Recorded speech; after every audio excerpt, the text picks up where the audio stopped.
The story begins with a young woman named Sawyer. She is a dedicated and ambitious senior at Center College. One day, as she is out for a run, her phone rings. The call is an offer for a job interview in Washington, D.C. The city is very far from her home, and the interview is scheduled just before Thanksgiving. But Sawyer, without telling anyone, prepares for the interview. She packs her car and begins the long drive to Washington, D.C. Her journey is soon interrupted by a massive traffic jam. The holiday festival has caused severe congestion on the main road. In an effort to bypass the traffic, she decides to take an alternate, less traveled route. After driving for a long time on the new route, she sees a sign indicating that the road is closed. Frustrated with her GPS, which is proving unhelpful, she decides to switch to a paper map to find her way. She gets out of her car and stands on the roadside, consulting the map. Just then, another car pulls up and stops right in front of her. Two brothers, Hollister and Buck, get out. At first, their words are friendly, but their intentions quickly turn sinister, and they begin to misbehave. Sawyer, in an act of self-defense, kicks one of them. When the other brother grabs her from behind, Sawyer, who always carries a knife, injures him with it and flees on foot into the dense forest. Enraged, the two brothers are now determined to catch her at any cost. Sawyer runs as fast as she can to save her life. She manages to put a lot of distance between herself and the brothers, but she is now completely lost in the jungle with no idea where to go. To make matters worse, her feet are injured. After walking all day, she finally reaches the bank of a river just as night falls. Exhausted and alone, she is forced to spend the night there.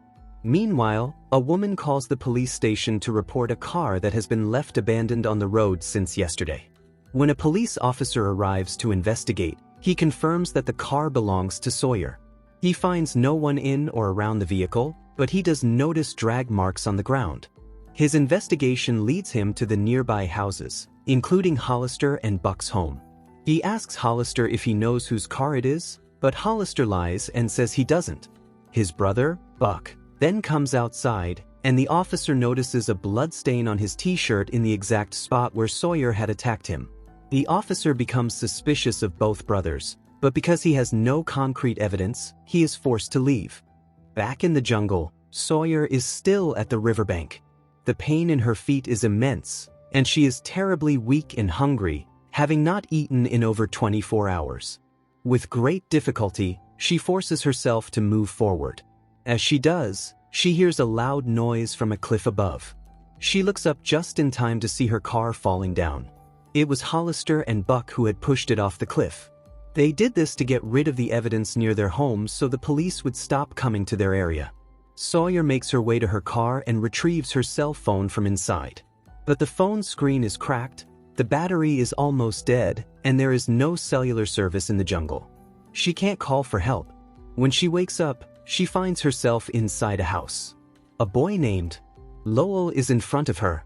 He has bandaged her injured feet, but she is still terrified that he might harm her and begins to scream.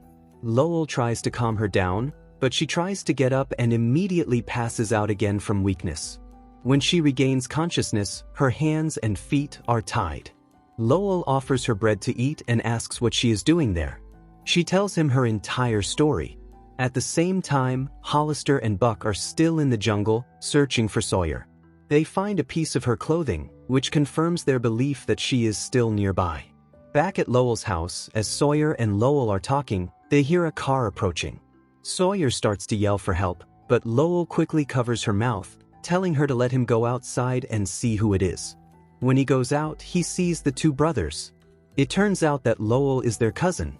They ask Lowell about the girl, but he lies and says he hasn't seen anyone. The brothers are suspicious and try to go inside the house. Sawyer, taking advantage of the moment, has already slipped out the back door and hidden in a broken-down truck nearby. After the brothers leave, Lowell finds her and tells her she shouldn't have left the house. He convinces her to come back inside, as he genuinely wants to protect her from his dangerous cousins. Back at the police station, The police officer who first saw Sawyer's car is confronted by his senior officer. The senior officer tells him he needs an update on the case, explaining that a girl has been missing for days and her family is worried. He says the case must be solved at any cost.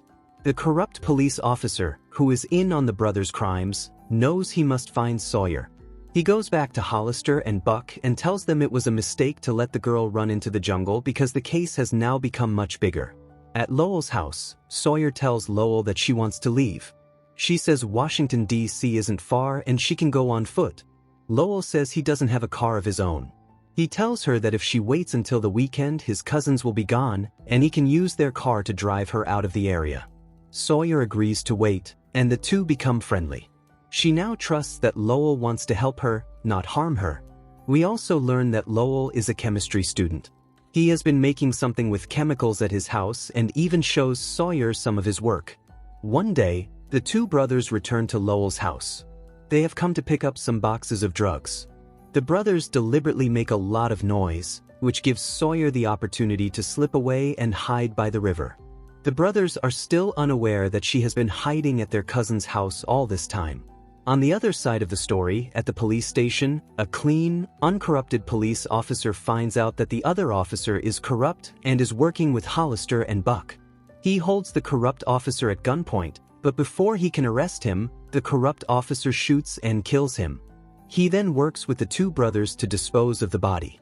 He plans to frame the dead officer for Sawyer's disappearance, making everyone believe that he kidnapped her before disappearing himself.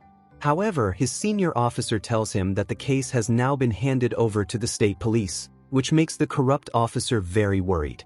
He immediately goes to the brothers, as he is also a part of their drug operation.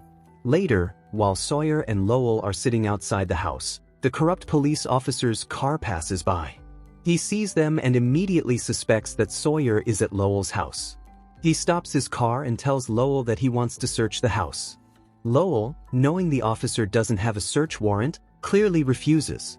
The officer leaves but goes straight to the two brothers and tells them what he saw. Now the two brothers come to Lowell's house and find Sawyer there. They pull out their guns and point them at her. Lowell says, "I made this gun point. It does all my work." He then tells Sawyer to go make coffee. In the kitchen, Sawyer places the coffee mug in the oven and returns to Lowell. After a moment, a sound comes from the oven, signaling that the coffee is ready. Buck goes to the oven, but a massive explosion goes off, killing him instantly. The chemical that Lowell had been making at his house a few days ago was a powerful amino acid. He had told Sawyer about it so she could use it when the time came. The explosion severely injures everyone else, but Sawyer and Lowell manage to escape the house.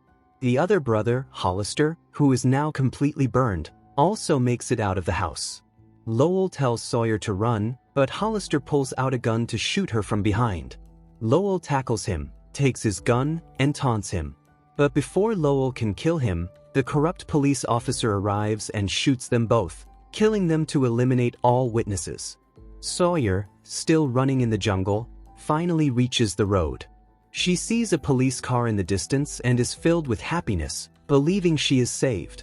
She gets in the car, only to realize the driver is the corrupt police officer. She tries to run, but he catches her and takes her to the riverbank, where he tries to drown her. Just then, the fork Lowell had given her, telling her to always keep it with her, falls into the water.